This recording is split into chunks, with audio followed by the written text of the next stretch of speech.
Mangga mangga. Mangga mangga. Mangga mangga. Mangga mangga. Pring bongkotan diketok tinggo celengan anyar dicolong maling nginten manten anyar dientup kala jengking kur syukur wong lanang dan pecicilan gowo banyu kok bececeran rupane ayu didol ejeran rupa ayu galo duit selawe aku omong apa anane nek duit blas ora duwe dheweke kagol pikire ngruket aku sak kencenge dheweke tak kipatke tiba kluma ketok gadhoke bareng dheweke ketok gadhoke kathokku mlodro ketok batrene masuk ha iya masuk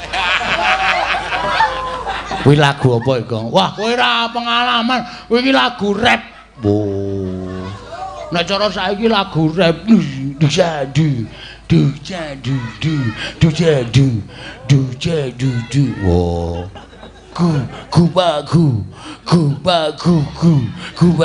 akeh terus ana piringane sing diesek-esek kae heeh gubagu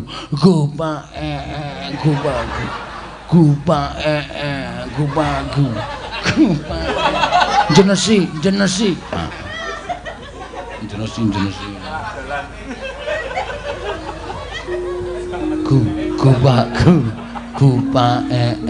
tangan kiwa nyekel pokok tangan tengen nyekel siduk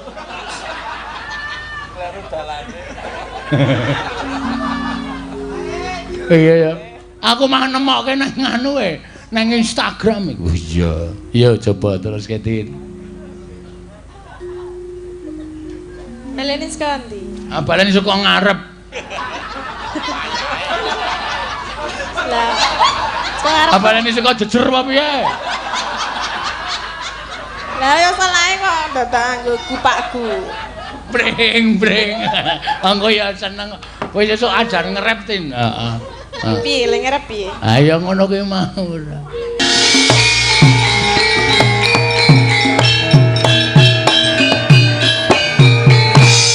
kedep tasma ombe truk metu ora kudu nganggo aya-aya nganggo sampak ya kena nganggo tembangan ya kenging ngagen napa-napa niku kenging wonten iso metu kedep tasma aku selendang biru mbek kentak-kentong blang kok kentak-kentong blang nyelaki janji ya kula nyuwun suwantenipun Mbak Ria. Nah, mandak ngantuk kaya wis kekeselen le nimbang gula. Jenenge karo bakul kok ya. Monggo.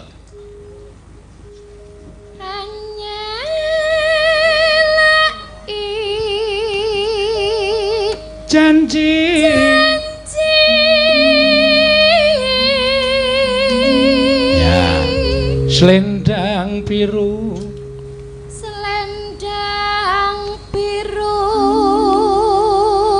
selendang biru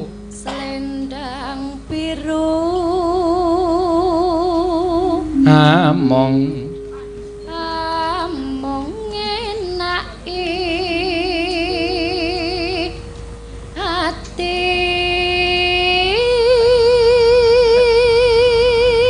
nora tekan batin setiamu kanca-kanca bareng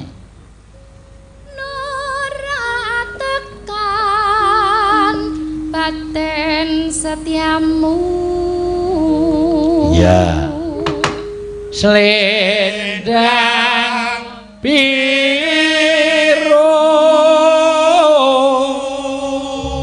monggo tetep ana dawaken srepek tetep ana janjimu tak tundel tak dangdeng Tetap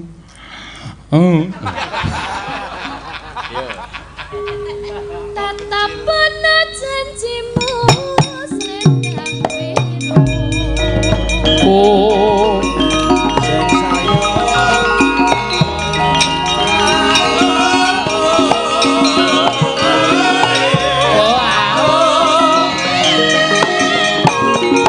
terus gentang-gentang tak.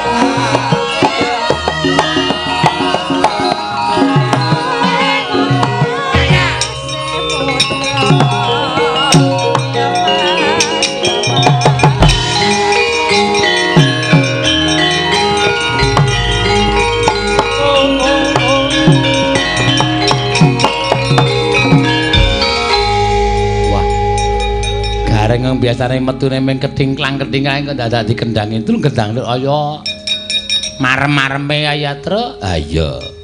Derek Mangayu Bagya Pak Lurah wis diwisuda minangka dadi kepala desa. Ya. Ning desa Giri Tirta. Kecamatan Purwosari. Kabupaten Gunung Kidul. Wah iya. Muga-muga amanah ya Reng. Ora usah kokean pertingsing, ora usah kokean omongan sing akeh-akeh. Sing jeneng apa wae iki derajat apa wae iki waton kudu amanah. Ya. Aja kok mbawahi wong sak desa. Awak dhewe iki lho, Truk. Ya. Mbawahi sak rombongane rasane kaya mumet. Mula kudu duwe ati sing sabar, sing ikhlas, sing tawakal. Ayo to, Gong. Ah iya. Kudu tetep sabar. Mergo ngrangkani bayi akeh iki werna-werna sipate, werna watake. Ana sing saperangan penduduk watake ya melu sabar, melu ikhlas. Ana sing watake kuwi mrosal bedugal, mula Pak Lurah kudu penggalihe sing jembar. Ya, paribasane usus kali praga, atene pandan sima. Mergo muarane ning kono utawa samudra. Ha iya. Bener ya. Ha iya. Ki sowan ning Giri Tirta, ya. Terakhir sowan mrene kapan, Truk? Ya lagi pisan jaman awak dhewe katimbalan sowan kae kira-kira udakara ya 2 taun kepungkur. Alah kok bareng tekan kene kok saiki madhepe dipindah dek mben panggonge madhep mrono, saiki madhep rene. Mbok menawa diangkah supaya para penonton ki luwih priksa, luwih iso ngematke Reng. Ha iya, sing pancen ya pancen bener. Sing jeneng apa jenenge iki blocking tempat ki pancen paneng to apa jenenge iki. Penting. Iya. Mergo nek nganti waton masang panggung ku penontone rupak utawa ora cukup wah dadi geger ora karo-karuan. Ya. Sing arep ngadeg, sing mburi ting brengok. Ya mening ting brengok nek nganti mbandemi. Ya. Terus nganti ana sing kena wiyaga apa ora. Wiyaga kuwi soalé kena krikil ya gak karo tak Truk. Wah iya. Ming madik ngono. Wah, ya rentan kok ya. Sewengi nggo mikir terus kok ya. Pancen bener aya. Ayo nyambung tetembangan ngarep mau. Ya, kejaba saka kuwi ya. Muga-muga Pak Lurah ya pinaringan bagas waras, sing penting kuwi rek. Ngayomi sagung para kawula kuwi arepa sabar, arepa ikhlas. Nek awake ora sehat kuwi ya rekoso. Mula didongake kejaba amanah ya diparingi bagas waras. Amin, amin. Ora mung Pak Lurah, Truk. Pak Joko ya paringi sehat, usahane lancar. Heeh. Mau wis tak tembung mbok ya riki niki iki ben setahun pisan Pak Joko. Oh nggih, siap. Ngono ya. Iya, piyai ana, piyai duwe. Ana nawara sing urung diaturake, tambah siji meneh iki saka sedulur seni, Truk. Oh iya. Saka Klaten adhiku Mas Anggit. Wo. Nyuwun tembang Rengu. Oh iya. Sing nyekar. Lho ayo sapa meneh Mbak Ana Pertiwi. Oh iya. Ayo wis ora apa-apa jeneng ngefan ki ning dhewe-dhewe kok. Heeh. Ning sadurunge kowe iki ayo padha ngrungokake Kutur Manggung, Truk. Kutut Manggung kok Kutut Manggung seharga 1.500.000. Ya. Wis masuk ning rekeningmu wis, tak talangi ora masalah. Ya. Sapa sing kepareng nyekar iki panjaluke Pak Ferry Raden Ferry biyen tau numbalak dhewe ning Ponjong meh semen kono terus nimbali ning Tangerang ya ngersake Mbak Tatin. Wah ya ora apa-apa. Muga-muga Mas Ferry wis sare. Heeh. Ya ora wis sare kene mesti engko sesuk iso neruske nyetriming kok reng. Ah iya. Ayo Tin, disahke duwite. Oh iya. Duwite urung diparingke utawa durung diwenehi kok wis disahke. Tak keki aja kuwatir. Iya.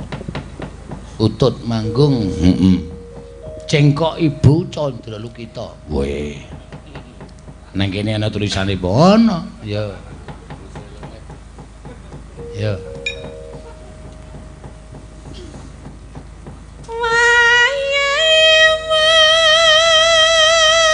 Wedan gregele urung.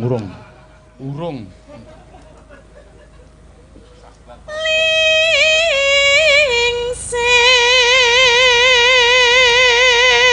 Wis kono nembang tak ngitung dit tak talangane engko ndak cerewet. Iya.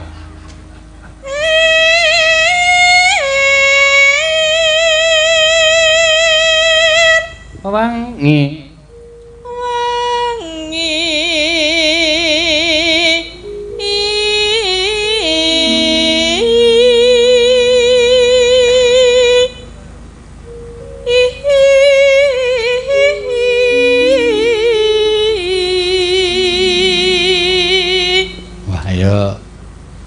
Penak ya. Apane, Tru? Perkutute.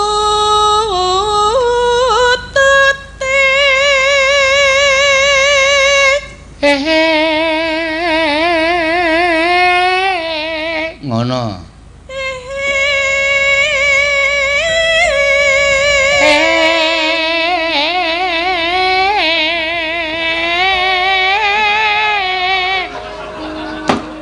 Isruh to. Iku awak wis tak contoni kok ya mesa isih kemedunen. Ha ya ora apa-apa. Atin ki arah-arahe medun. Semono. Heh, Semono. sepiro? Semene.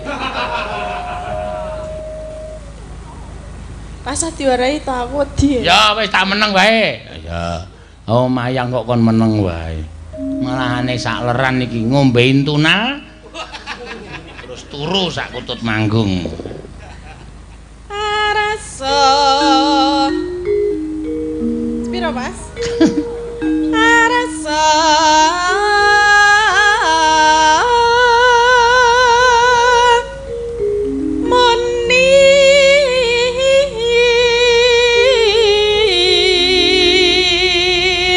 Ora apa-apa, salah ora apa-apa keboti karo tengah yuta. Kok ya akeh banget ya. Ayo akeh piyai percaya kok ya. Becak ya mumpluk kempole tenan. Ning plang.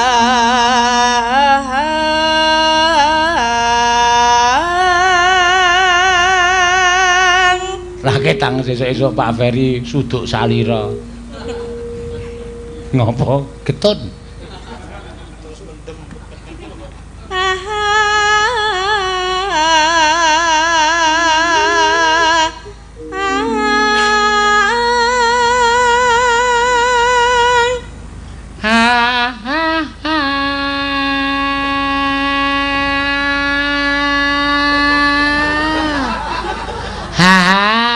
Lho, lah ya ngono kok cengkoke kok ora ento dipedhot.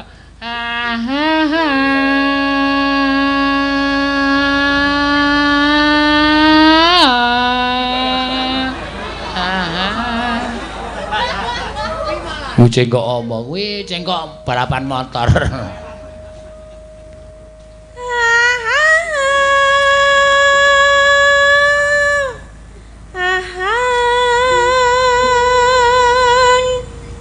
Keringat.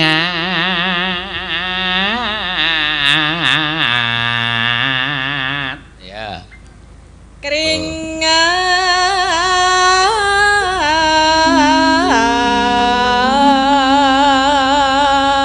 Ana apa? Belum malah. Ana apa?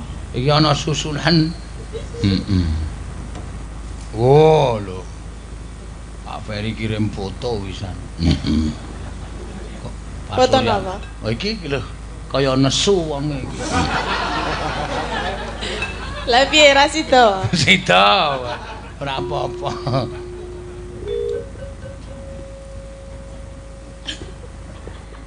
Anggung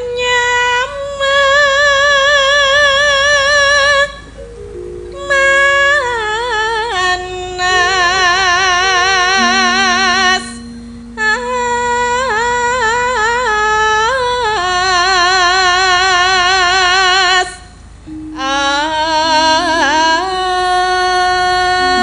ati Ya.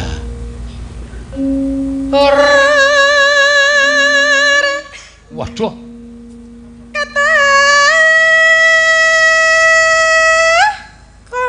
Wah.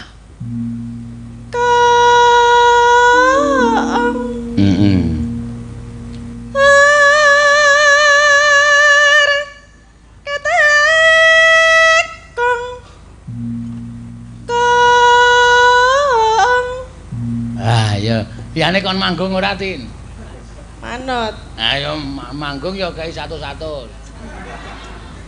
Lah manut aku. Lah ya ora apa-apa kok ya. Saweran banyak iki ya kancane didumi ora apa-apa. Ya.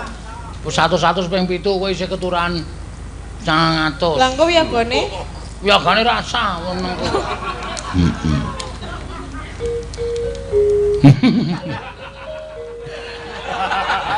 Iso diblusukke ro gendere kowe. Nenenino. Mulai iki pengendara iki tukokno pulsa 20.000. Iya. Beres. Beres. Beres ya. Dek ya nek nukokke ming mayang ana wong guyu. 20.000. Ya coba saka Mbak Ria. Ya. Ketekong ming manggung tok Mbak, mengko ndak. Anu iki engko nek diparingi karo Mbak Tatin iki piyayine Lembah Manah, Blobolo mandhap asor betah ngelih. Heeh. Apa? Blobolo mandhap asor betah ngelih. Iya. Ya monggo. Ketekong. Ketekong. Iya. Kong. Nek pisan Gas. Kong. Ah, kutute apik iki. Iya. Jejere meneh, ayo Tiwi. Yo. Waduh, kutut kok cilik banget. Kutut lokal. Ha iya. Biasane gue Iki kutut po Ancol galengan. Kae gemak sawah yoga ngudu Ancol galengan. Wis sing druntal ae lho. Ha iya, kae gemak sawah. Nek weruh wong terus tingatiku terus drantral. Kae gemak. Aku abang sawah, gemak kebon ngono kae. Beda karo gemak dingu kae beda. Oh iya. Ayo.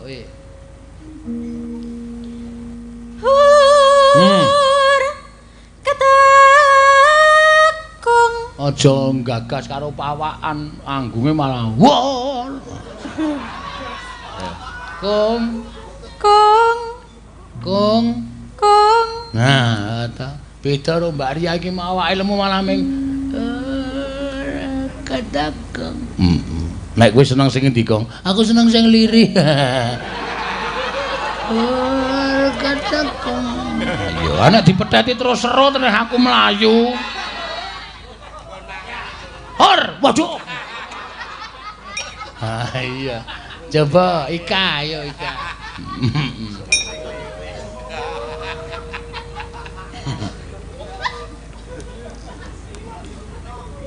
Ayo Ik.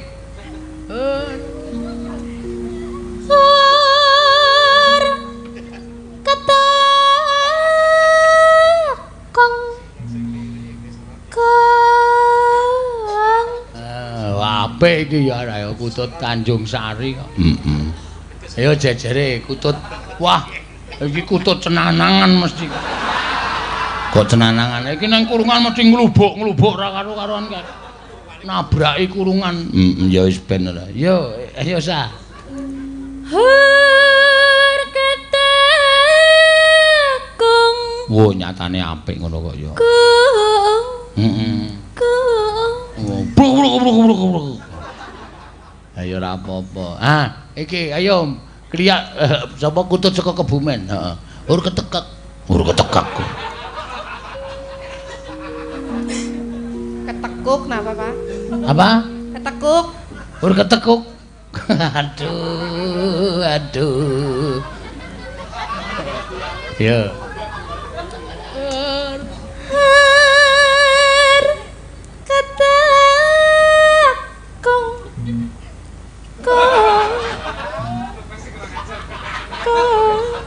Oh, glotin iki Sentimen iku sing ngegong. kepriwe? Sentimen ora dijak bareng sih. Sing ngegang aja kaya kowe sih, Gem. Hor ketekung gung aja dipitut. Aja didekep ya. Terus nek didekep ora aja dibekep kaya kowe, Mas. aja dibekep kaya kowe, kemrungsung rikale bekep. Nek wis bar ditutuk, dung kaya kowe karep ben menggema disin. Iya disotna. Ya agak rada suwe lagi didekep kaya kowe. Aja terus gung ora muni. Iya, ora apa-apa sentimen-timen. Sapa mau pamundutan neh Gong? Ora iki Pak Ferry pancen ya penggalihe longgar. Oh iya, transfer 1 juta kanggo wiyaga. Welae. Wiyaga. Wah. Piye? Langsung ayem langsung ditutuk tung. Ya ora apa-apa ora. Mayan. Iya. Jan. Sayuta ditumbang semene iki ming 20. Wis lumayan ora apa-apa kok ya. Iso nggo tuku aqua. Mangga. Mbak Ayu, ayo iki Mbak Ayu ki kutut manggunge Indonesia. Iya. Kironge mesti apa? Kutute mesti apik. Pur, ya.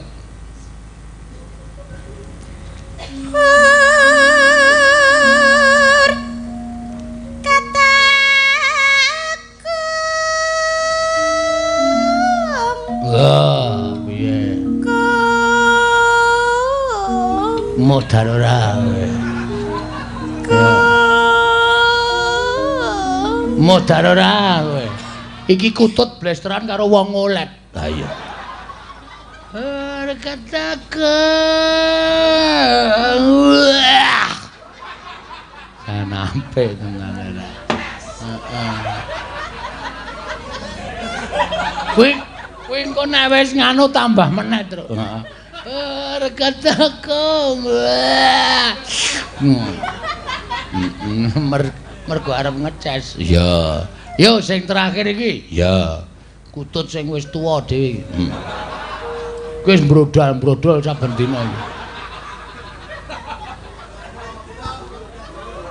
Aku isih dingu kok. Wah, ya karang ya nggo tuwa-tuwa anggunge ya jos tenan iki. Heeh.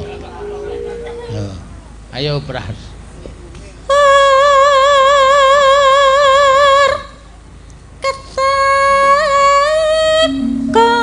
Oh, piye? Lho, ora kalah.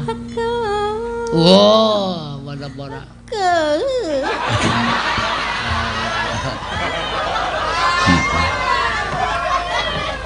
Ayo dong tau duwe to kutut ayan ki ya ngene iki.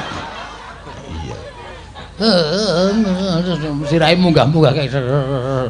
Terus tiba trebok kutangi meneh. Heeh.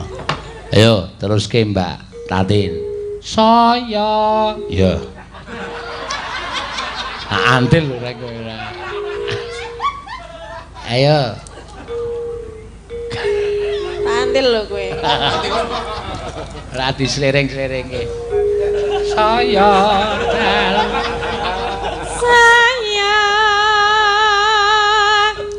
dalu mundak. Mundak gede.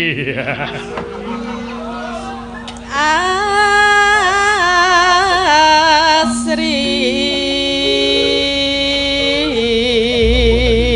Wedan. Anu bareng entuk saweran sayuta sik ngenong le udut nganggo pipa itu. Gading sajae. Gading apa? Pralon ngono kok.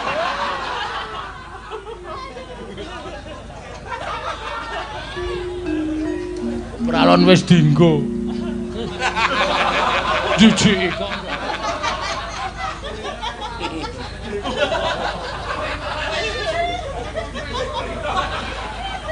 Munda. Ya.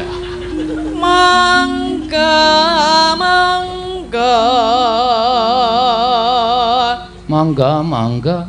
Mangga mangga. Mangga mangga. Mangga mangga. Mangga mangga. Mangga mangga. Pring bongkotan diketok tinggo celengan, celengan anyar dicolong maling, nginten manten anyar dientup kala jengking. Kur syukur wong lanang dan pecicilan, gowo banyu kok bececeran, rupane ayu didol ejeran. Rupa-rupa ayu galo duit 20.000. Aku omong apa anane nek duit blas ora duwe. Dheweke kakul pikire ngruket aku sak kencenge. Dheweke tak kipatke tiba krumah ketok gadhoke. Bareng dheweke ketok gadhoke, kathokku mlodro ketok batrene. Masuk ha iya. Masuk. Kuwi lagu apa iki, Kang? Wah, kowe ora pengalaman. Kuwi iki lagu rap. Oh. Nek cara saiki lagu rap dujadu, dujadu, dujadu, dujadu. Wah. Gubagu. Akeh terus ana piringane sing diesek-esek kae. Heeh. Gubagu.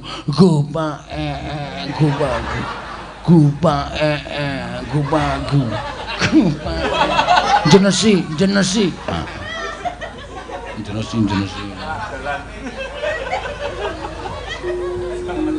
Gubagu. Tangan kiwa nyekel bokong, tangan tengen nyekel siduk.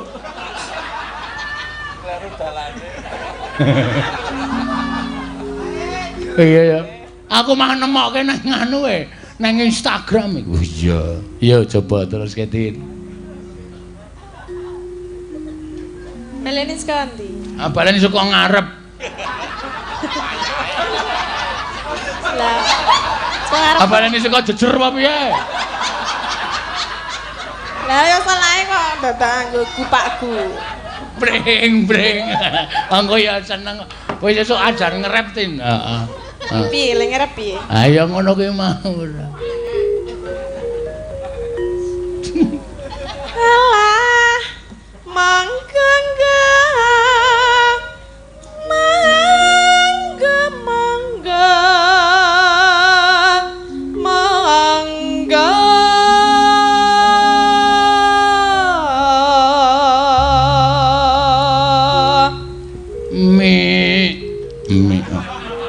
midanget midanget ingkang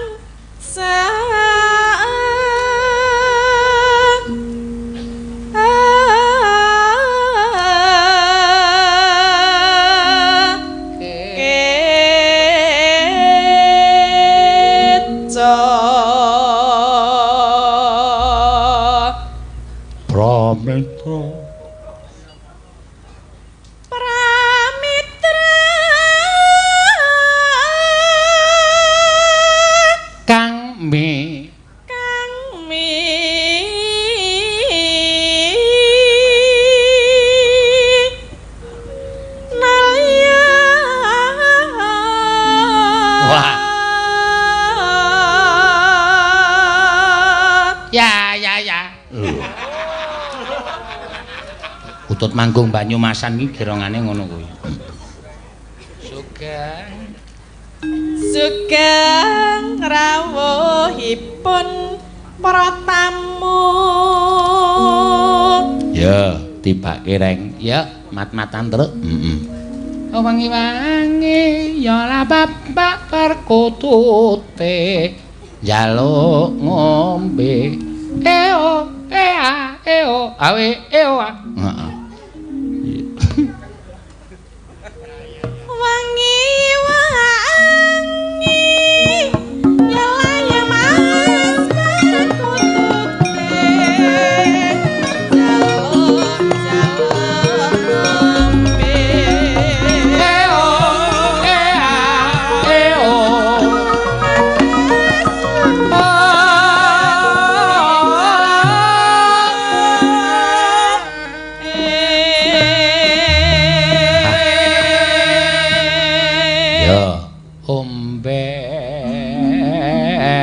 Monggo. Omben.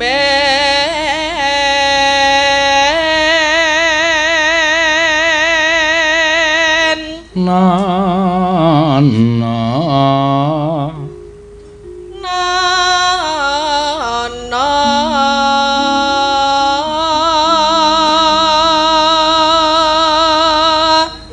Atta omben Nana. Yo tak tuntun. Atta omben Nana.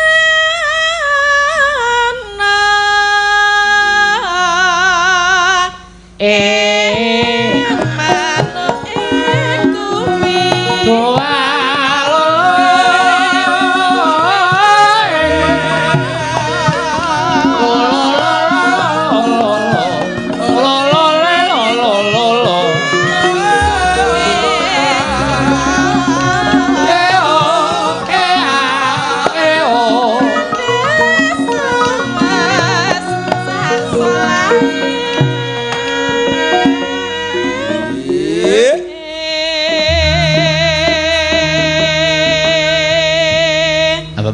babakan. No. Ojo gagap. Ya. Ngapa? Ora apa-apa aku muni. Muni piye? Kowe iki sinden ki aja tengen-tengen banget. Nek ana wong ngomong ki aja terus mandeg. Iya. Ya.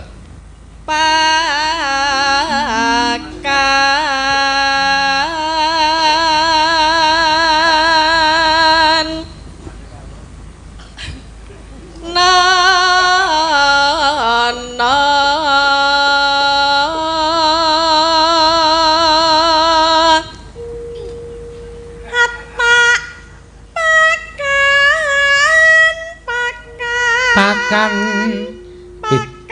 Nana. Pakan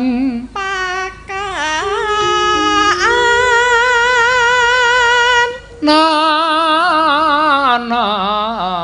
Ayo men beda karo cengkoke ngarep aja padha. Nana. Ya. Nana.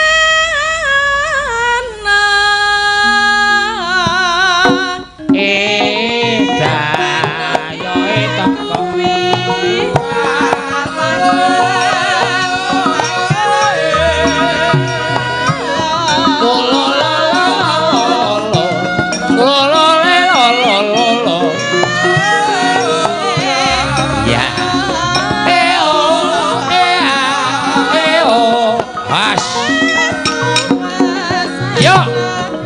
bola bali nganggo mandek kowe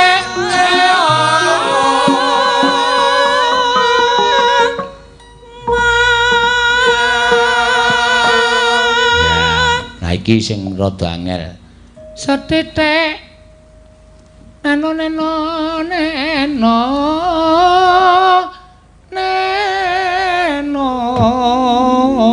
ayo kuwi ngati-ati kuwi edan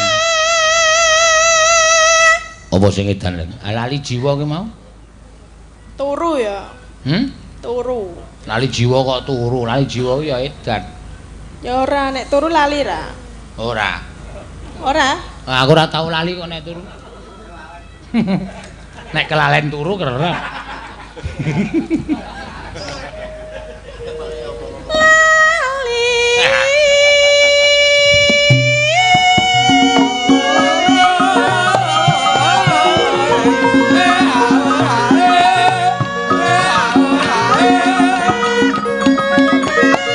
Dang dang dang tulung gendang ae. Oh ah. Ae.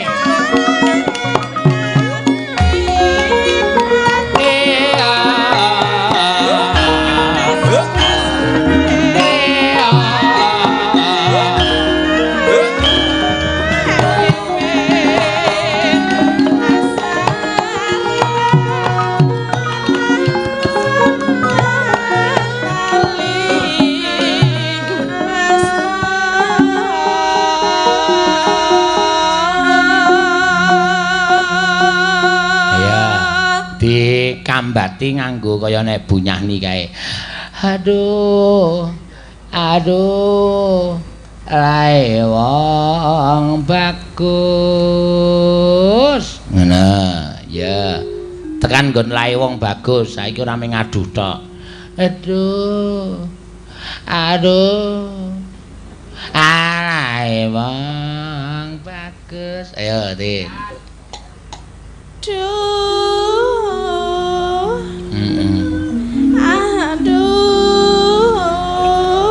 Wah, jan marai ra jenak. Ngopo mung krungu wong aduh kok marai ra jenak. Lae wong bagus. Lae wong bagus. Stop. Waduh, iki Bagong ngarep. Ayo, kabeh kudu aduh kabeh. Ayo. Saka Mbak Ria mengidul apa nendis ben ra karo kiblat aku. Ndono pokoke. Prapatan belok kiri lurus wae. Iya. Ayo Mbak Ria. Aduh, lae wong bagus. Ming sakmono kuwi. Saniki. Sok Minggu.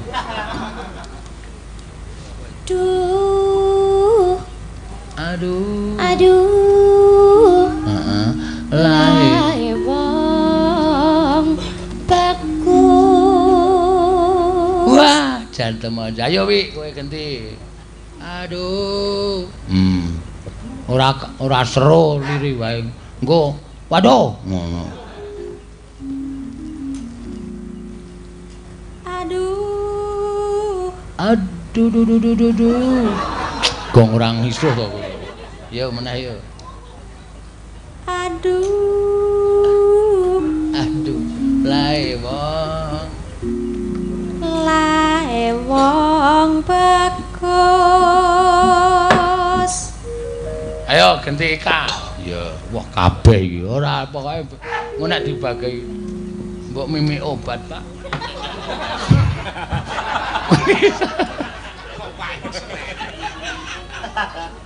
Ayo aku ngeman kok nek kebablasan flu tenan. Ayo iki. Duh.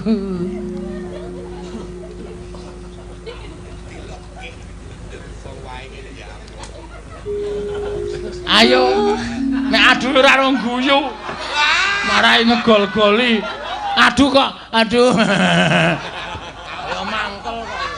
Lagi arep aduh lho. Ayo gawe. Sabar to. Ya. Sabar iso ora? Ora iso aku. Nek rasa iki lek aduh sok kapan meneh. Ya. Aduh. Wah. Lae wong. Aduh. Wes. Iki sing terakhir ketoke gawe-gawe iki. Diketak wae.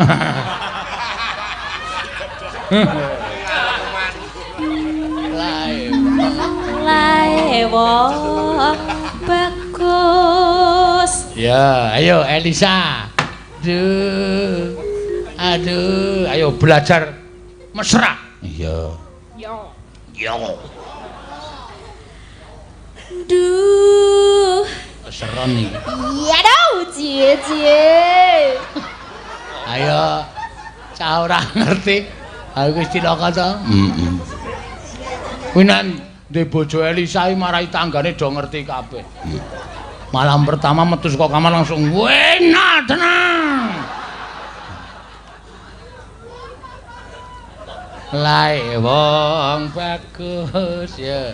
Lae wong bagus. Ayo Mbak Lian. Ayo nek Kebumen piye, Kong? Kiye? Ora kiye kok njur kiye ora. Yo. Kiye. Kula suwi mboten adu-adu nggih. Ora apa-apa, mulane sakit dikulinakna kaya kowe. Duh. Aduh. Ya, engko kabeh kok iki. Heeh.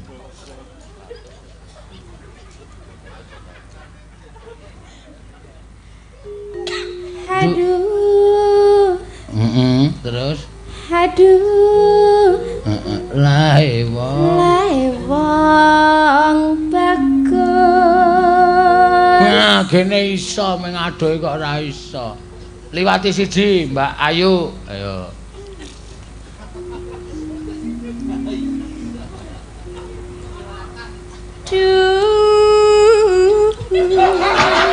Apik iki ra apa-apa, ya ngono kuwi sing tak karepake iki nganggo cengkok. Aduh.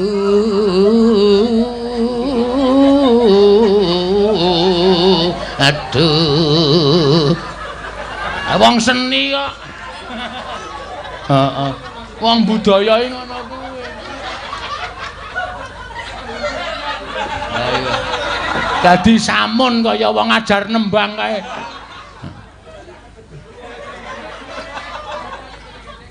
Boleh, Pak? Hah? Meleh yo. Oh, meleh.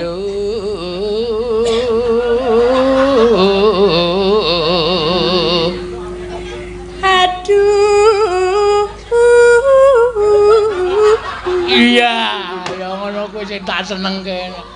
Nah, aku terus tak tinggal lunga langsung. Goleki bulan liya. Wis kono sakarepmu. Heeh.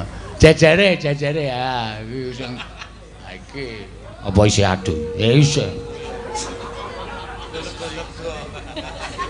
Raketang ming yung ngono.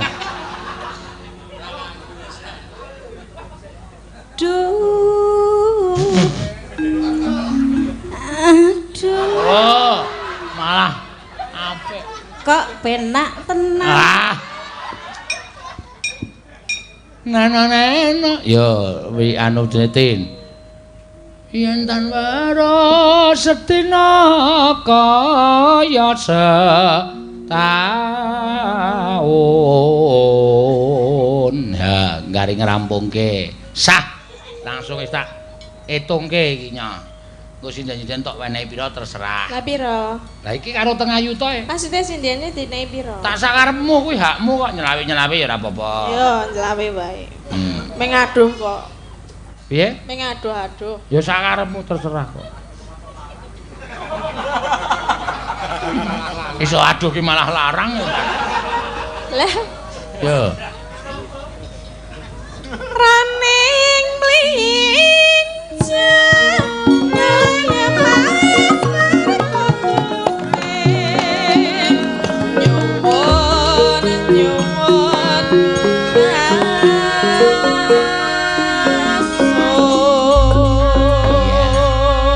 Jambu apa ceruk aku melu apa ento kendule apa sita apa ora gluli. Wah penak banget ring kambatane cara simbah-simbah pian nganggo ngono kuwi to. Oh iya. Jambu apa ceruk aku melu apa ento kendule apa sita apa ora gluli. Penak ya. Jambu apa ceruk aku melu apa ento gendulak sih. Gendulak sik. Gendulak apa sita apa ora gluli. Penak to rek, Gong. Wah, aku jan kelingan jaman semono. Jaman kapan? Kapan ya lali aku wis. Wong lali kok kelingan ora. Wong lali ora kelingan. Lali ora kelingan. Yo, rengune, Mbak. Ana Pertiwi. Yo. Ayo jumeneng, Mbak. Anak Pertiwi yo. Ayo jumeneng kok mriki mawon ora. Oh disuwuni kon jumeneng kok, Mbak. Saka pamundutan katuran sepados jumeneng. Ya.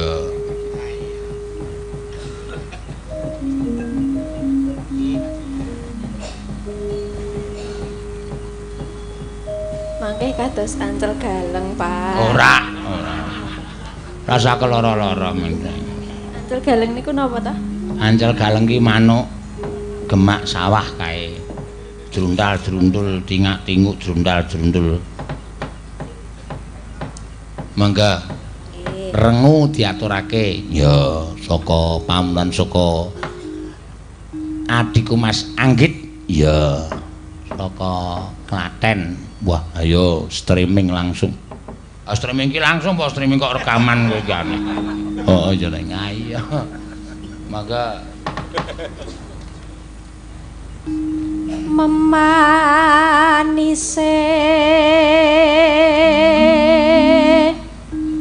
merati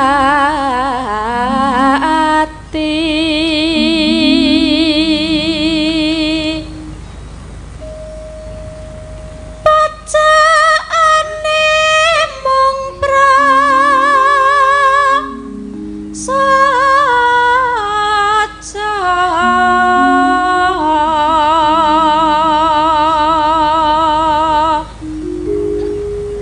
kandas luwas wira kane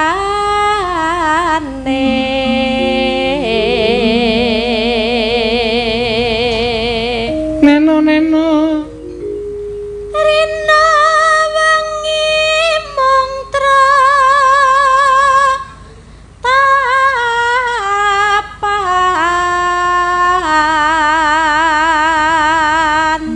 montang manting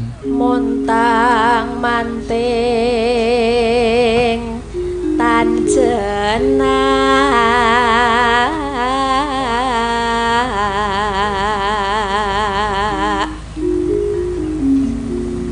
kang masira doh wong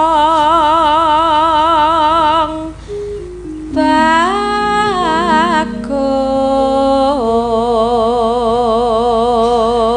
gampang temen hamba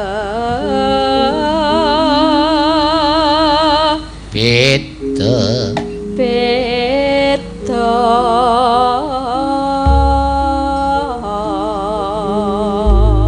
ya mangga langgame sajake katon lengo wonten apa niku bilih sampun dangu ya sajake katon lengo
bebasan.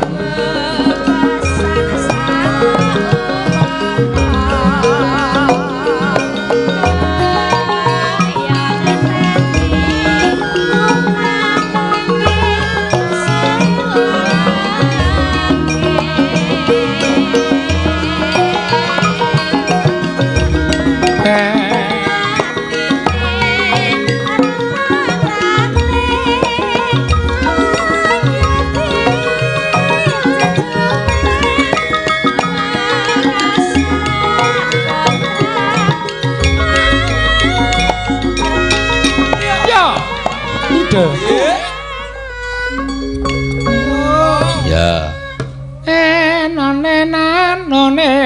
No. Ya, monggo.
nuwun, Mbak.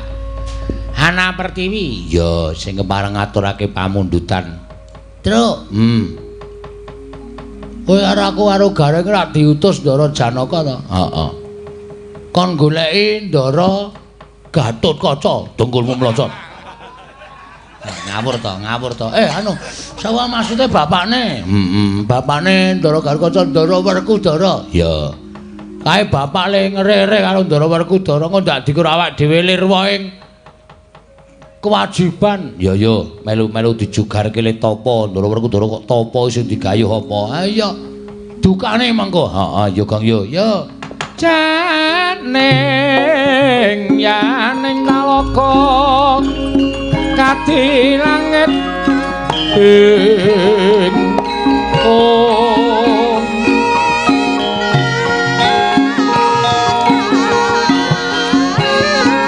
mambang pandhepasulan upamaneka lintang toya kusuma yana sumawur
Swamyong ngamrengeng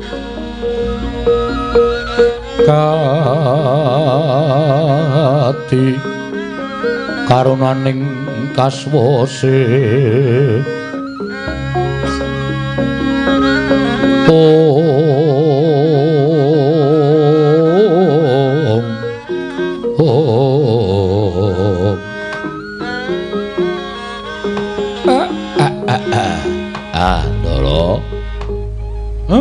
mubeng minger leh kula ngupaya sampeyan pinanggihipun wonten ing mriki Ndara Werkudara nedheng lampah tapa brata den enten apa sing digayuh napa kepareng abdipun Semar nyadong dawuh nggih Ndara dipun antu-antu ingkang rayi Ndara Janaka kundur wonten ing kasatyan Madukara nggih den.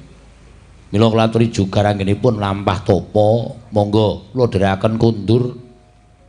Nek tapa mboten wonten gegayuhane niku ya ismus pra tanpa guna ya, Gong. Heeh. Monggo Gus kula dherekaken tapa. Lho. Anu kondur supados samangke padhang lampanipun ingkang rayipun Ndara Janaka. Nek sampeyan mboten kersa jugar ajeng pinten sasi pinten taun melih lelaku tapa brata kaya ngoten niku Gus Ndara Werkudara.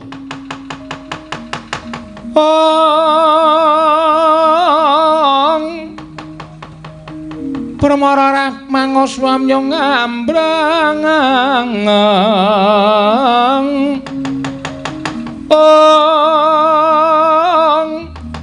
kadi karunaning kaswase yen aneng marga malalat tumiring sang kandha Wastratmaja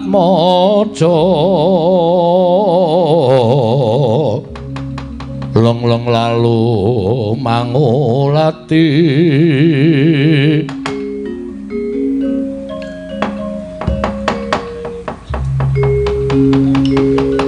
nalika semanten datan Graita ingkang tumedhak Madyapada nenggih Sang Hyang Pikula Narada anyarengi lumaraping Wahyu Widayat manjing angganing Dyan Werkudara ndadosaken kagiat kadrawekasan nenggih Sang Bratasena wau Pramara remangusna nyong ambrang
Pandhita kang gnarewangsit pindha kombang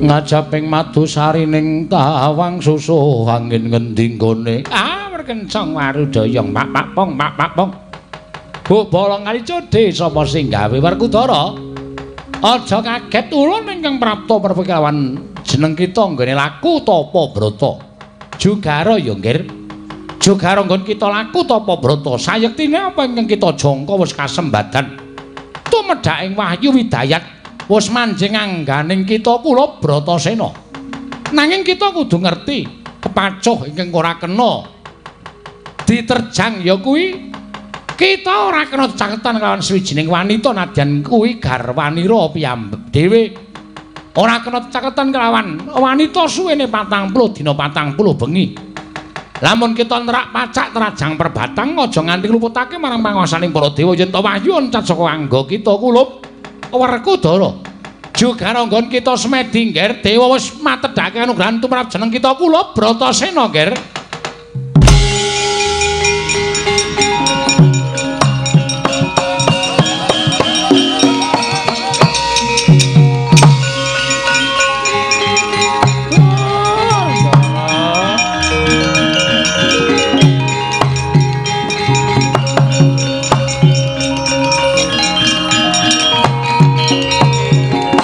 Semareka den prayitna semuri reseka balik titiyane gandayane trisanya purnama sasi pripun Ndara napa sing manggayo wis kasembadan Narada wis tumedhak wonten ing Madyapada paring dawuh kathah-kathah ampun tumuli kendel kemawon pun kelakon penjangkane kok isih kendelan niku pripun Ndara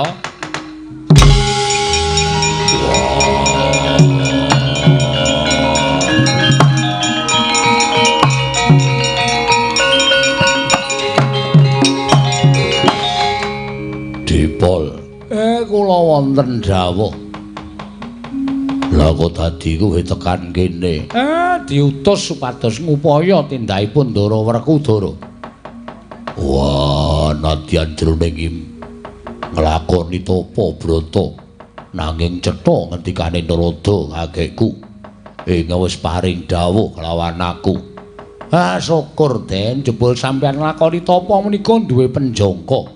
Tumedhak ing kanugrahan ingkang sampun panjenengan mapan angganipun Ndara Werkudara mugi sanggeta mimbuhi kekiyatan lahir batos sampeyan. Ning aja lali lho Ndara. Kanugrahane wis teka, kanugrahane wis tiba niku pacobane mesti bareng karo kanugrahan Ndara. Wah, Dipoliyo. Titiyani kanda yani trisanya.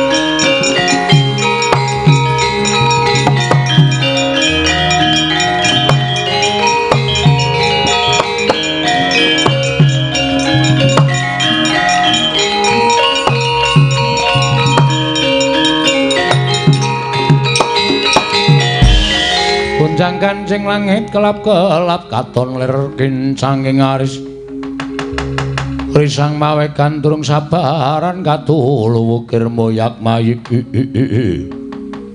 Werkudara kala durgangsa ya mlayu-mlayu eneng wigati apa ora dalah tak rewangi adus keringet mung merga saka kepengin kelakon penjangkaku nggonku nggayuh kanugrahan Wahyu Widayat. Rayune Wahyu Widayat ing binujung Kanjeng Ibu Pandya Betari Durga. Dawes padake ilang manjing ana ing anggamu Werkudara. Ayo, ora ketang sethithik aku cipratana dayaning Wahyu luwih-luwih. Kowe gelem manehake Wahyu kelawan aku. Jaluk ijol apa bakal tak turuti ora jamak ing atase Wahyu dijaluk Wahyu mampan angganing Werkudara ora saka karepku nanging saka parenging Wahyu Widayat yen kowe kepengin jaluk Wahyu Widayat bedan dhisik dadane Werkudara Wahyu bakal loncat kowe bakal menang ukup Wahyu wah cokot janggamu mara maju kala durgangsa.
Kanjeng Ibu, kala durgangsa piye?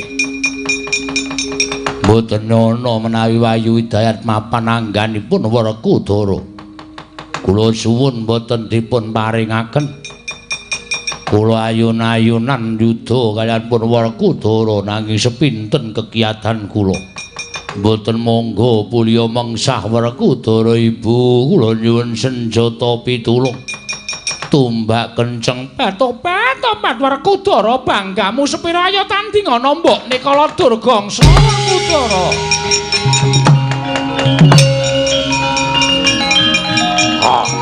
Wah.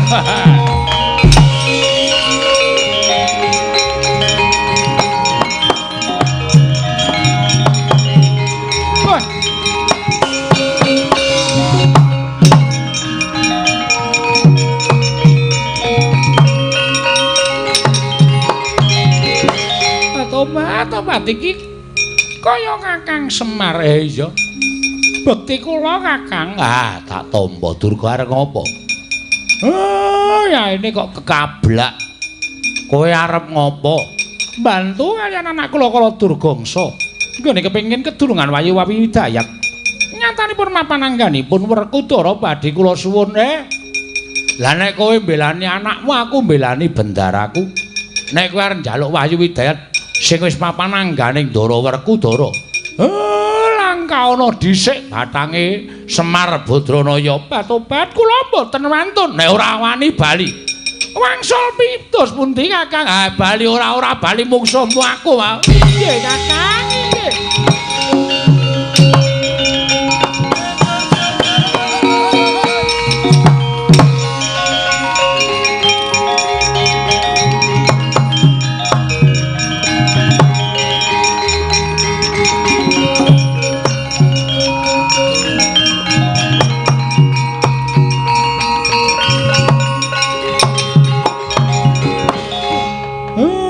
Gus awi kondur Baliwi kula diutus keng Rayi Ndara Janaka wigatine kinen ngupaya sampeyan lah niki gandeng wis ketemu sampeyan napa sing digayuh wis kelakon napa mboten prayogi nek kondur teng kasatriyan wah yo dipolaku manut ning saderenge sampeyan kondur teng Jodipati keparinge para sepuh sampeyan kudu njujug teng Madukara ana wigati apa mengke sampeyan prisa piyambak teng mriku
Semebang wangaruhana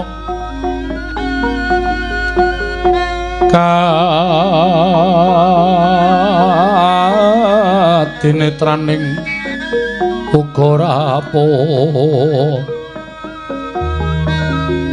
sabdaning kokelo ring kanikara saketer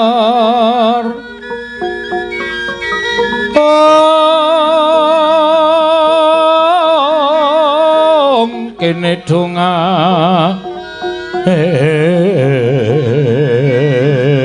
engkong lir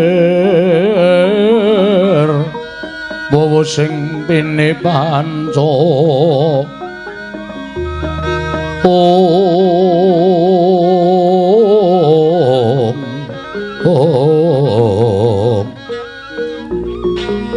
Pepetoking ayam monomrak manguwing bagakan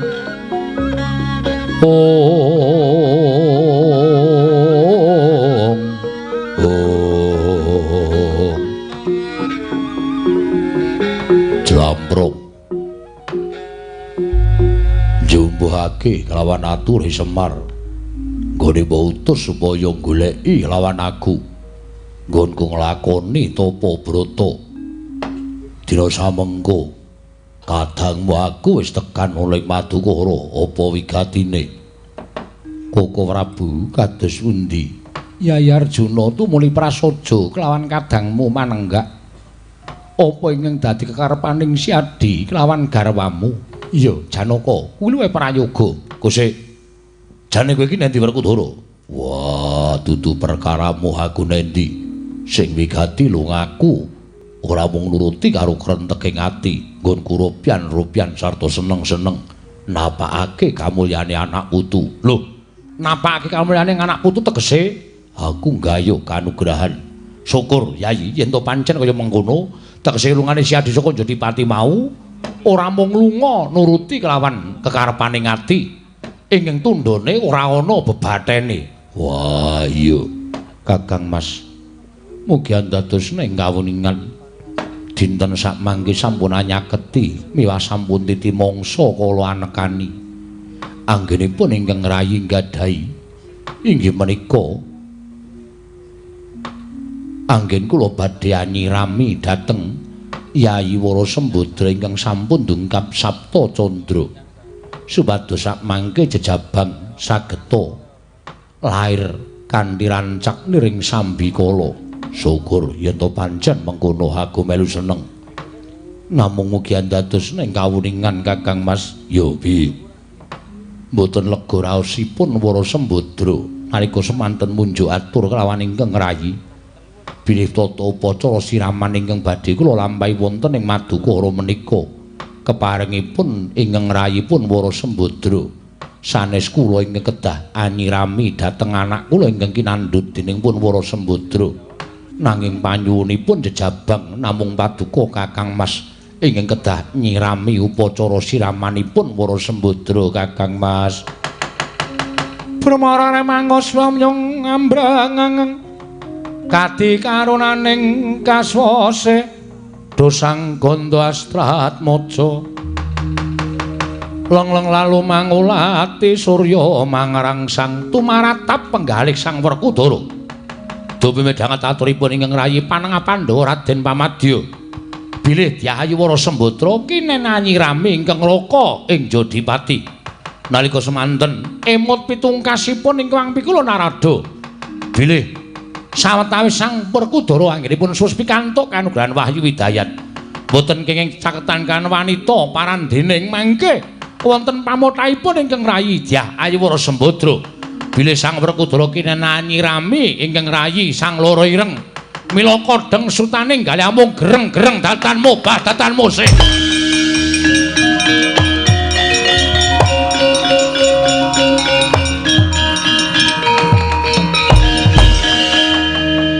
mangkah anggro sesumbar lindho bumi kuncing kumaludhuk guntur ketup wah wonten menapa Kakang Mas dene paduka mboten paring dawuh tumuli amung gereng-gereng kados mekaten Werkudara eneng apa Yayi Lah kok si Adi ora tumuli ngleksanani apa kang dadi panyuwune adimu sakloron? Werkudara eneng apa? Mara gage matur marangipun Kakang Yayi Werkudara eneng apa? Ming dijaluki tulung supaya njamasi lawan adiku sakloron. Lah kok si Adi sajake ora rena penggalihe. Wah, Dipol. Kula. Lah kok dadi kaya mengkene kahanane. Monggo pitungkase Narada kakekku. Sawise aku entuk kanugrahan ora kena caket kalian wanita nadyan kuwi bojoku dhewe. Nanging kena ngopo aku mbok adepake marang perkara ingkang abot kaya mengkene. Kakang Mas, teka mekaten pangandika paduka Kakang Mas. Yayi Werkudara teka mengkono aturing si Adi. Werkudara, Kresna kakangku piye? aku percaya lamun si Adi nggone ninggal kasatriyan Jodipati laku tapa mau satemene napake kelawan mulyaning lair lan batinmu, luwih-luwih napake kelawan anak putumu. Ning si Adi kudu eling anake Janaka kuwi rak ya anakmu to. Lah upama ana apa-apa mengko mesti wae tumiba marang atmajamu dhewe ya kuwi atmajaning si Arjuna. Werkudara, Ora jeneng pun Kakang kuwi nganti ngemis kelawan si Adi. Ning mbok yo kelingan. Apa kira-kira si Adi luwih abot kamulyaning diri pribadi timbangane kamulyaning Pandhawa? Mongko laire jabang bayi saka guwa garbaning adiku loro ireng mau yen pancen wuta lair lan batine. Tegese kuwi dadi kamulyaning para Pandhawa. Apa kira-kira si Adi nyumurupi mentala weruh yen to kananing jabang bayi mau ana ciri getheke merga si Adi ora nuruti karepaning Wara Sembadra. Werkudara.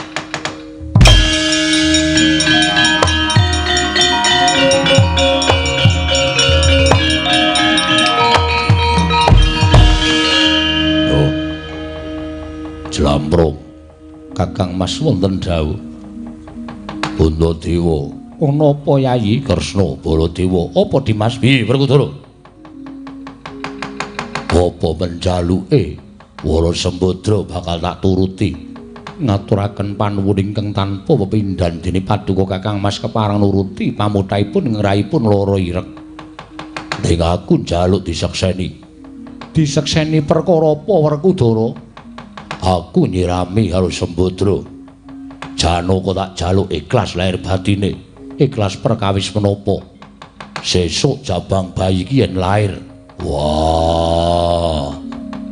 Lair kuwi dadi anakmu ning batin anake Werkudara, tetep dadi anake Werkudara, Jlamprung.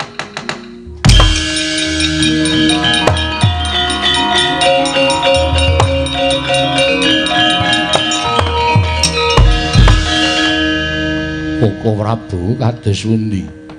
Werkudara lah kok werna-werna panjaluking si Adi. Ngelingana yen to iki putrane kadangmu Yayi Janaka ingkang sepisanan. Kaya ngapa bombong-bombonge wong tuwa yen to duwe anak ingkang sepisan. Werkudara. Janjane kowe iki ngapa to Gusti Werkudara iki jane ngapa? Werkudara kuwi wis duwe anak Gatotkaca mongko ya gagah pideksa, iso dindelake. Lan iso mikul dur mendem jero karo wong tuwa. Lah kok adine lanang arep duwe anak siji wae lah kok ditembung ki karepe piye? Nuwun sewu Kakang Prabu, Kakang Prabu Punta, Kakang Prabu Ndarawati apa dene Kakang Prabu Baladewa. Kanjeng paran piye? Sembadra. Yen saka pangiraku apa kang dadi panmundhuting Kakang Mas Werkudara mau kepara ora aneh, lire ora aneh kepiye? Njumbuhake kelawan kondange Pandhawa kuwi antiga sak petarangan. Yen to pecah siji kabeh mbelani pecah, yen to mukti siji kabeh ngrasakake.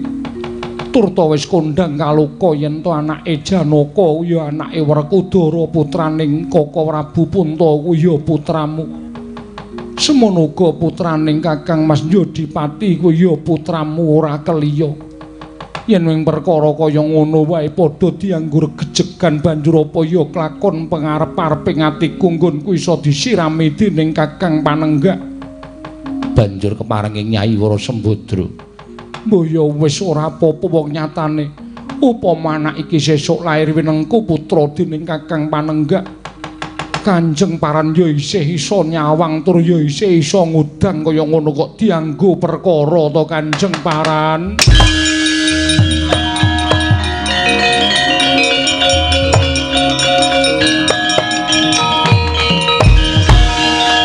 Kakang Mas, menawi telu mekaten panyunipun Maduka Kakang Mas, kula namung sendika ndederek Kresna kakangku. Piye?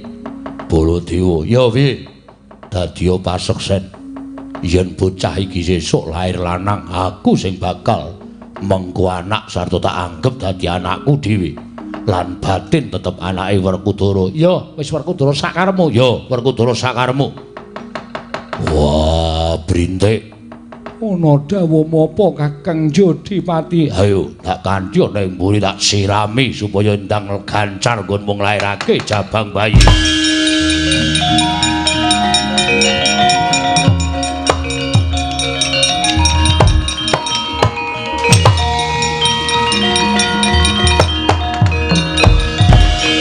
Hermawar pitung jembangan mesti nawisake dening para abdi Madukara. Nalika semanten Sang Dyah Ayu Wara Sembadra sigra lukar busana ngagem busana sarwa seta. Siniraman dening Sang Werkudara wiwit saka pasunduran nganti jejempol sikil urut datan wonten ingkang jijir. Nalika semanten kelawaning jagat gawaning para dewa. Dupi siniraman dening Sang Werkudara kaya ginege wancine ginelak mangsane lairing punang jabang bayi. Ingkang sekawit Sapta Candra kaya anut kedheping netra. Sapta nalika semanten ngancik dadi 8, 8 ngancik dadi 9, 9 sasi 10 dina. Piyak Gumbala Giri lair punang jabang bayi, jalu pekik warnane kaget Sang Yawara Sepuh.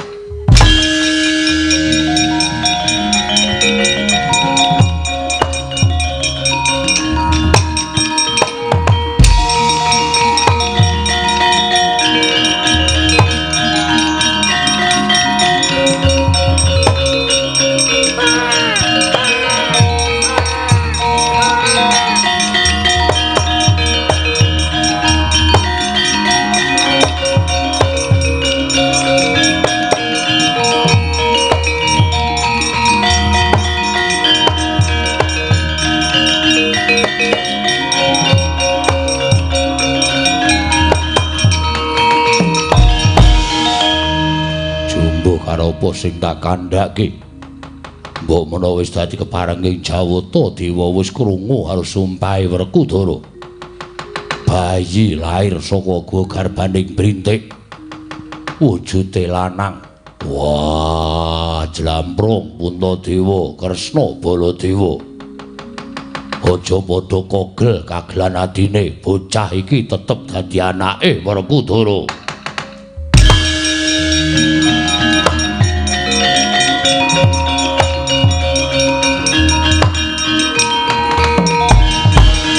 Kaya ana daya ingkang tumanduk angganing Sang Jejabang. Dupi Sang Werkudara paring dawuh bilih menika ingkang putra Mijil Wahyu Widayat manjing angganing Sang Jejabang atmajaning Sang Werkudara.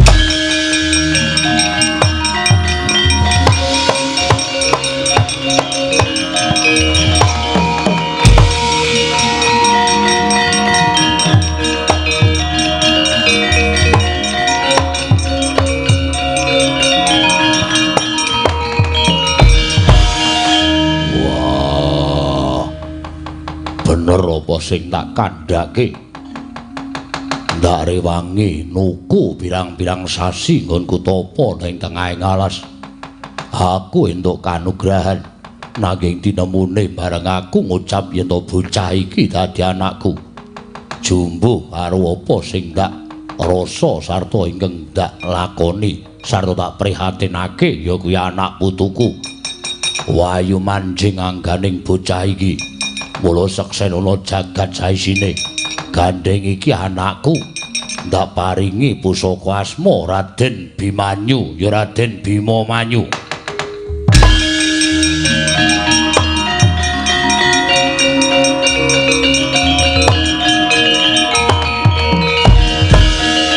Kakang Mas, menapa ing sampun paduka dawuhaken kula namung ndederek Iya Dimas pun Kakang nekseni. Ya Werkudara pun Kakang go nekseni. Ya Werkudara. Raden Bimanyu jumbuh kalau jenenge wong tuane.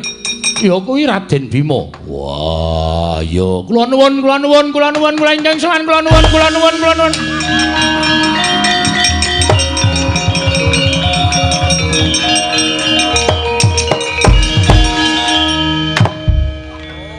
kula nuwun kok kaya wong banyaki.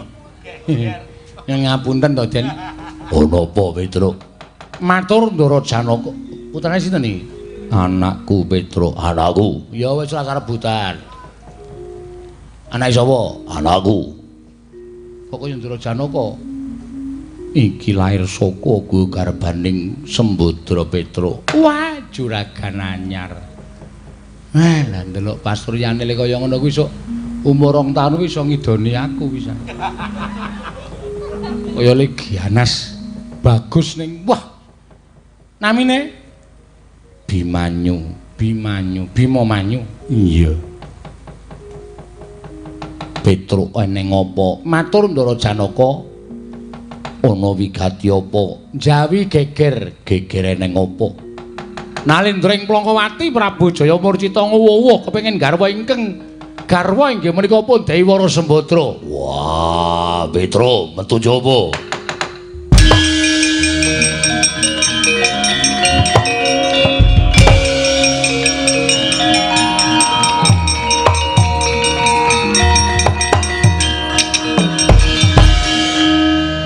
Aku tak jukuk ora iki. Wih, Petruk tak jukuk ora?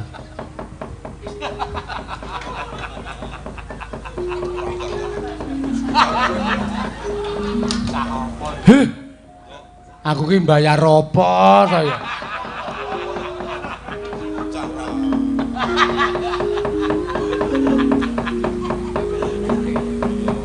Cenanangan.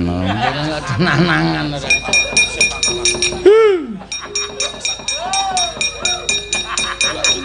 Baru sadar ternyata selama ini kapusan.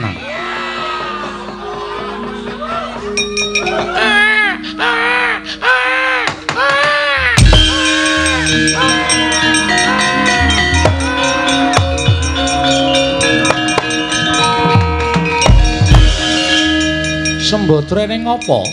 Lah kok dadi Abimanyu lah kok nangis ngroncang-ngroncang kaya ngono kuwi. Sembadra ning apa? Mbok dilelo-lelo dikudang kowe iki duwe anak kok meneng wae. Ya yen ning apa lah kok dadi kaya mengkono. Kang Prabu lah kok kaya ngene polahe Bimanyu. Monggo ndak sesepi ya ora gelem meneng. Malah saja enduwa-enduwa ora kepengin tak gendong iki piye. Mbok dimiki wae pripun? Lha kowe kira neng kono.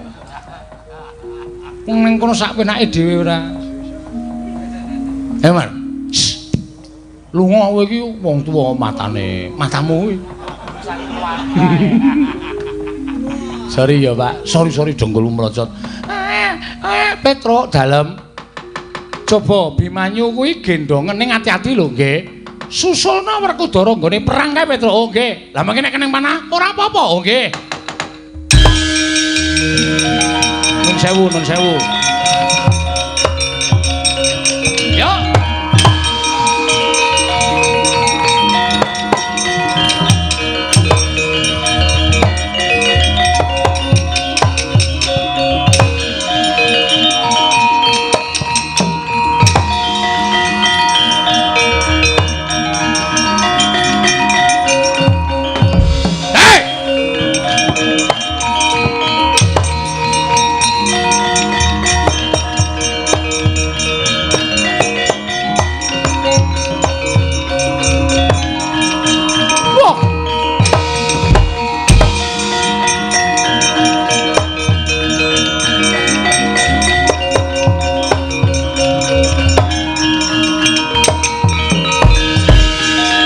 Gagah sapa?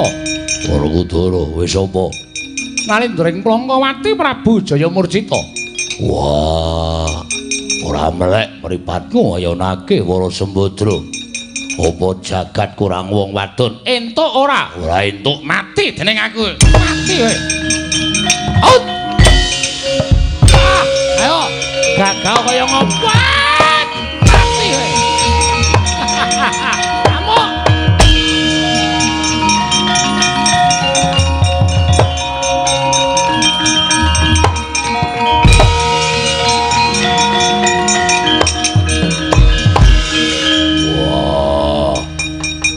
Ratu cilik wae kekuatane ngedap-edapi ngantem dadaku nganti sengkel ambek aku. Wah, cuwek kuku Pancanaka mangsa njaluk banyu. Mangke riyen, Den.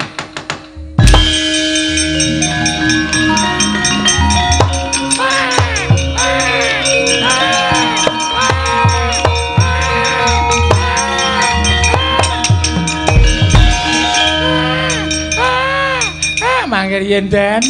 Niki Kang Putra nangis terus ngenten iki pripun? Wah, mbok kapake. Ora iso momong. Batur model apa? Kocek. Malah getah-getah wae ora ana apa-apa. Niku sing gawe nangis niku dudu kula. Ning panjenengan budal perang niku wau terus ndara sinten iki? Bimanyu. Bimanyu nangis. Dimi ibuke ra gelem ngroncal-ngroncal pengen medhun saka gendongan.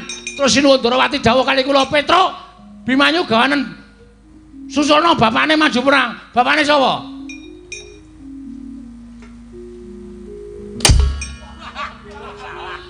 Bapakne bocah iki aku arep apa?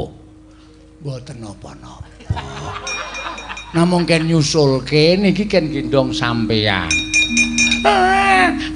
Cup niku bapak niku lho niku. Elek to bapak. Bagus bapak. Niki gampun. Wah, cah bagus tak gendong tak jak perang Bimanyu.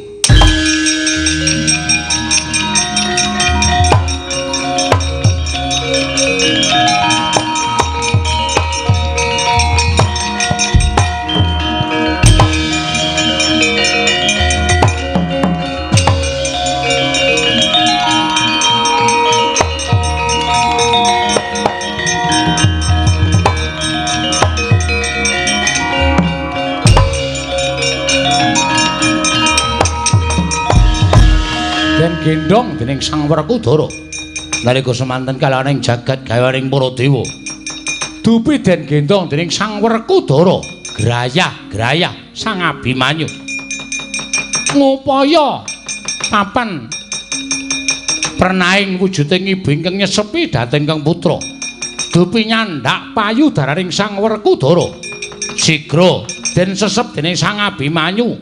Kalaning jagat gawaning para dewa temakat ngakopek payudaraning Sang Werkudara wau.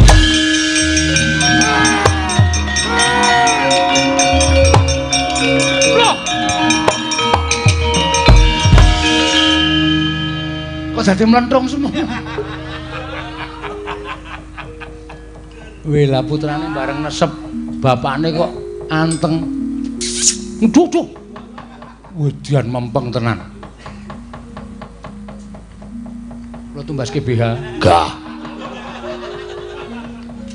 Niku ketoke nek miturut kula sekitar 36.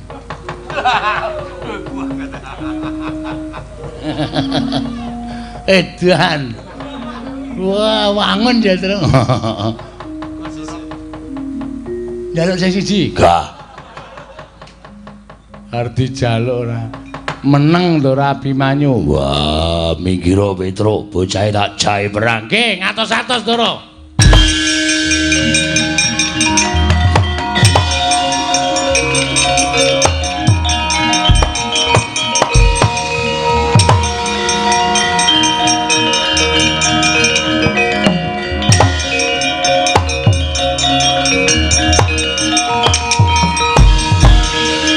Edian prajurit ratatanan panah. Oh iki.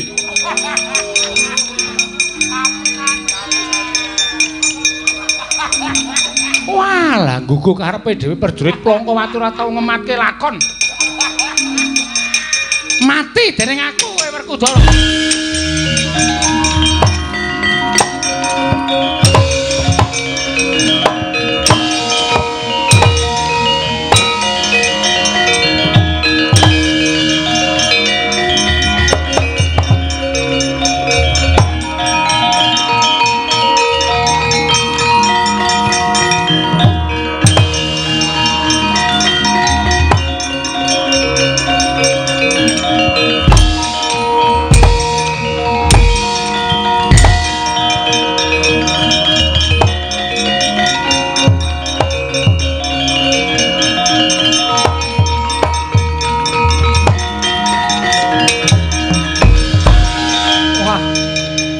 Sae kaprawiran bayi wingi sore dienggo nangkis wujuding panah.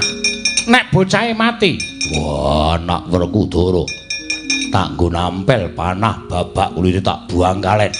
Wah, dalange dapi-dapi temen. Ayo, Wara Sembadra tok wenehake apa ora? Anake ora trima. Anake Sembadra ndi? Bocahe tak pateni, mbokne tak muktekake. Waduh.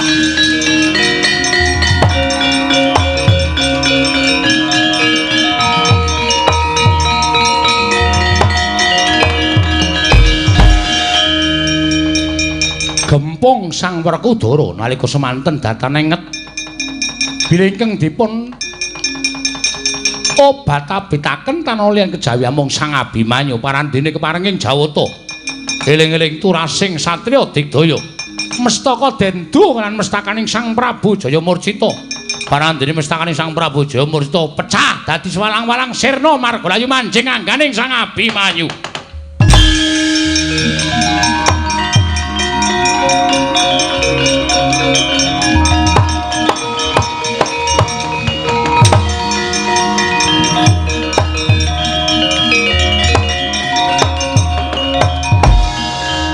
Pedro non Abimanyu dijak melumpuk.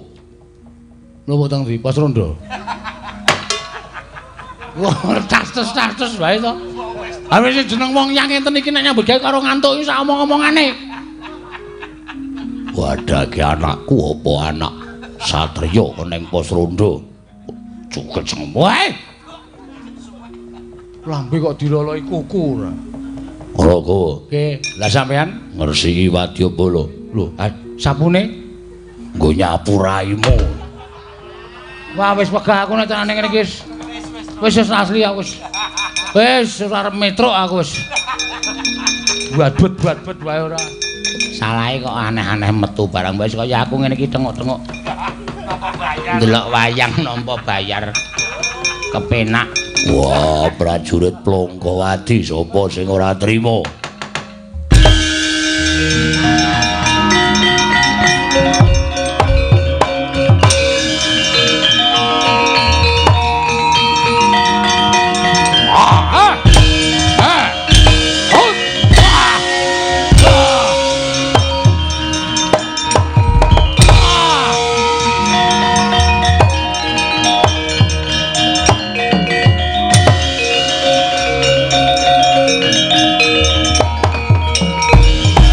Arsa madange jagat tuk mungup-mungup paning sapucaking wukir marebak bangsa mirat keneng soroting surya mega lan gunung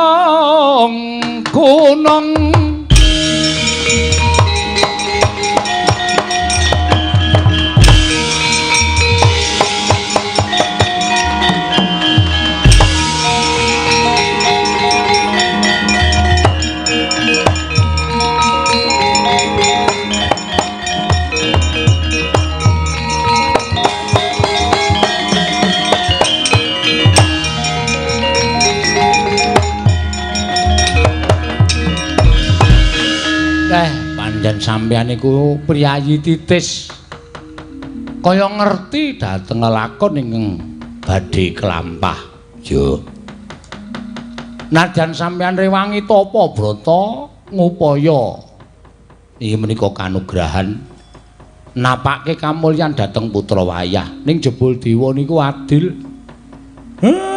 Laire Ndara Abimanyu sinartan murcanipun Wahyu Widayat manjinganganipun Ndara Abimanyu niku sami mawon Den, sami mawon. Merga sampeyan niku ora langgeng. Yo. Tanwandi benjang dipun sambung sejarahipun dening para putra wayah. Mbok menawa Ndara Abimanyu utawa putrane Ndara Abimanyu benjang ing saged nyambung sejarahing para Pandhawa. Ya Semar. Mugi-mugi lelampahan menika namung sadremi wujuding lelampahan iwa dene wonten saenipun monggo dipun pendhet. Ingkang awon dipun bucal ingkang tebih. Purnaning gati sura sudrajane ingkang ratsuh berarti kami ulah Darmastuti rahing sami makarya rahing sami pinanggih. Nenten lepat kula nyuwun pangapunten nggih Gus wong kula namung titah sewantah ya.